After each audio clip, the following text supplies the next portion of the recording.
Welcome to Weekly Investment Podcast bersama saya Ferdiansyah Putra dari Eastspring Investment Indonesia untuk Prudential Indonesia. Pemerintah dengan instrumen fiskalnya telah mengambil berbagai keputusan-keputusan strategis yang diharapkan dapat membangkitkan kembali perekonomian nasional yang terdampak pandemi COVID-19 dalam hampir setahun terakhir. Salah satu keputusan pemerintah yang telah digelontorkan untuk memperbaiki perekonomian adalah program pemulihan ekonomi nasional dengan anggaran sebesar 403,9 triliun rupiah untuk tahun 2021. Melalui program tersebut, pemerintah akan melakukan 5 hal utama. Yang pertama, anggaran kesehatan sebesar 25,4 triliun rupiah yang akan digunakan untuk pengadaan vaksin, sarana dan prasarana program vaksinasi.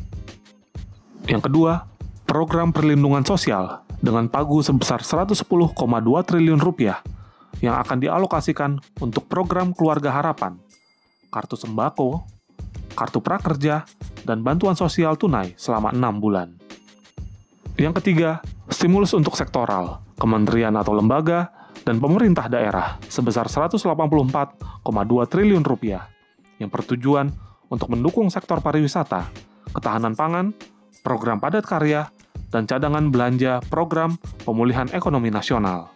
Yang keempat, insentif untuk dunia usaha dalam bentuk perpajakan dengan alokasi anggaran sebesar 20,26 triliun rupiah. Insentif ini diberikan melalui skema pajak ditanggung pemerintah, pembebasan PPh 22 impor, dan restitusi pendahuluan pajak pertambahan nilai. Yang kelima, dukungan untuk usaha mikro kecil dan menengah dan badan usaha milik negara sebesar 63,84 triliun rupiah. Untuk usaha mikro kecil dan menengah diberikan dalam bentuk subsidi bunga KUR reguler, dukungan pembiayaan, dan penempatan dana di perbankan. Untuk badan usaha milik negara, akan disuntikkan dana dalam skema penyertaan modal negara.